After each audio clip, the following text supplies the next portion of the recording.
こんにちは、テリーです。こんばんは、ゆっくりです。ご視聴ありがとうございます。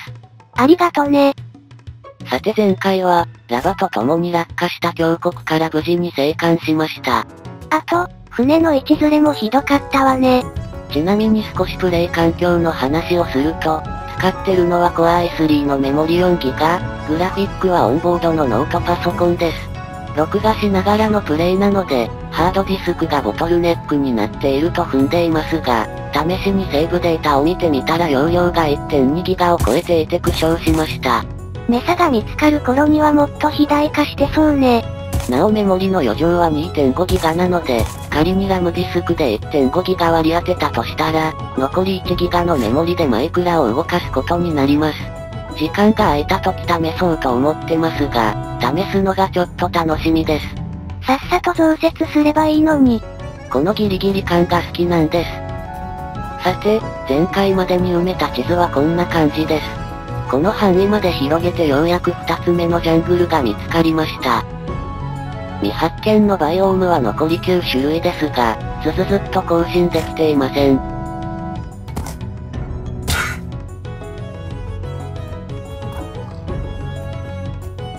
屋根状の森を抜けるとロバがいました。そこそこレアなので見つかると嬉しいですね。テリーに連れられていないロバは平和に暮らしているわね。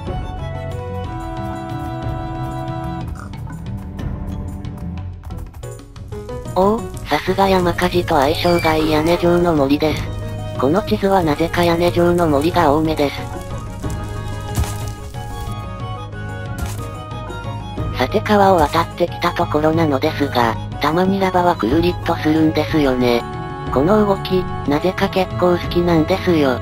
これってラバステップと言って、テリーに強制的にリードで引っ張られると嫌がってやるのよね。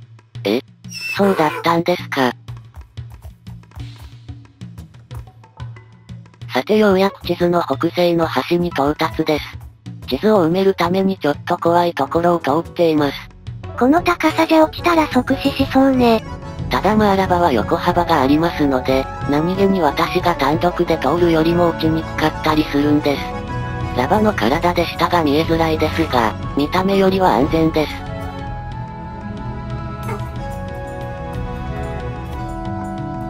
シンプル、かつ進行方向にあって実用的なトンネルです。山を越えずに通り抜けられるという、トンネル本来の役割をしっかり果たしてますね。さあ18枚目の地図もあと少しですが、最後にジャングルが待っているんですよ。やや気が重いです。綺麗に U 字に掘られた地形の先に、ついにジャングルが見えてきました。処理の重さを我慢して、ジャングルの未発見の突然変異を探してみます。ちなみにメサを除くと、未発見のバイオームはジャングルの2つと凍ったタイガイムだけです。さて、30分以上要してジャングルを埋めてきましたが、結局突然変異もジャングルの神殿も見つかりませんでした。無念です。そういえば、ジャングルで生成される建物はピラミッドではなくて神殿なんですね。しばらく意識してなかったので忘れてました。めったに見つからない上に、地下にはない建物だものね。さて、ようやく18枚目の地図を調べ終わりました。埋めた地図を見てみるとこんな感じです。次の19枚目はここの真西です。で、次の位置調整用の地図を作るポイントは星の位置なんですよね。地図を持ち運ぶ数を抑えてる関係で、ここの近くの手持ちの地図は丸をつけたものだけなんです。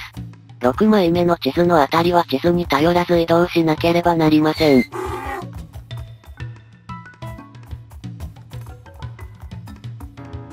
うわぁ。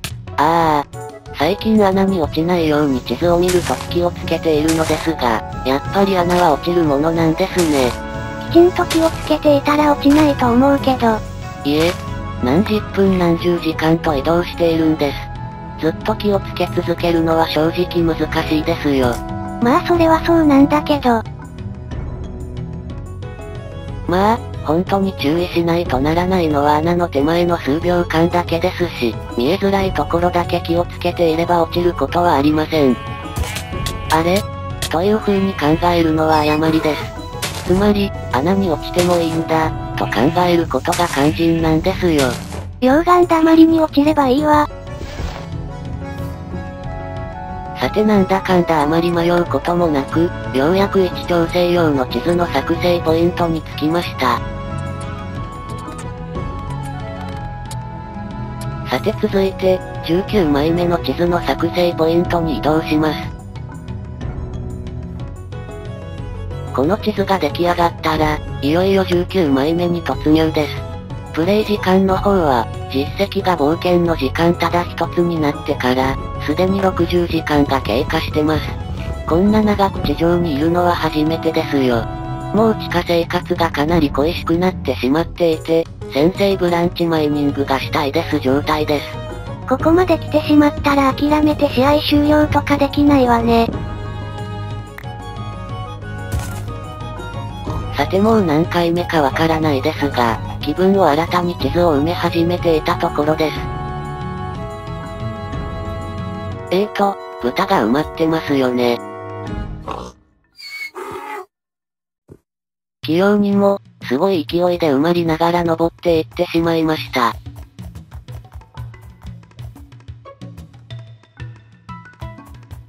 お、鉄鉱石発見。地道に回収しておかないと。それまだ地図いっぱい作るための行動でしょ。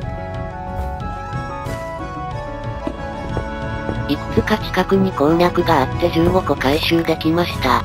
こういう掘りやすい洞窟は貴重です。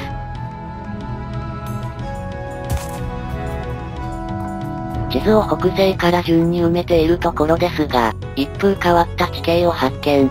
気が薄い空中の地表に植わってるのはたまに見ますが、これだけ厚みがあるのはちょっと珍しめです。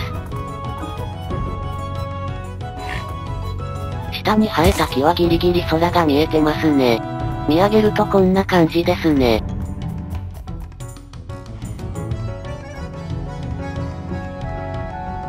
さて地図の北側の山岳を越えたところなんですが、なんと、羊に混ざって桃色の生物がいます。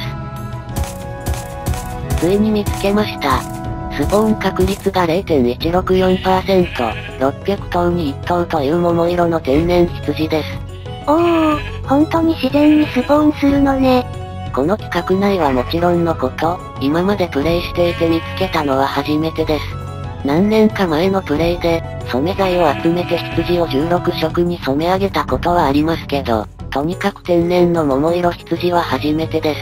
まあ何にしてもよかった。また一つ、マインクラフトでやりたかったことを達成できました。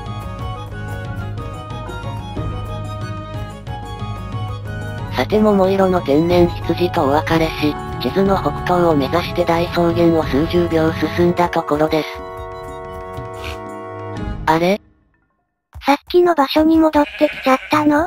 いや、そんなはずはないんです。さっきはひまわりとか咲いてなかったし。じゃあなんなのよ。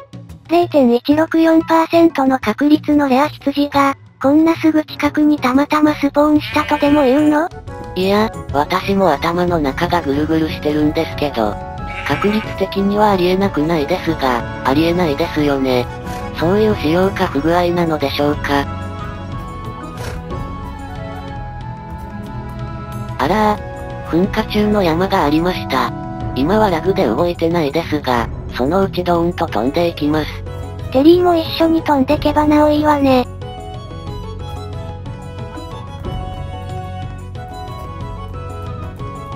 おーよかった。桃色の羊は混ざってないようです。当たり前でしょ。そんな頻繁にスポーンされたらたまらないわよ。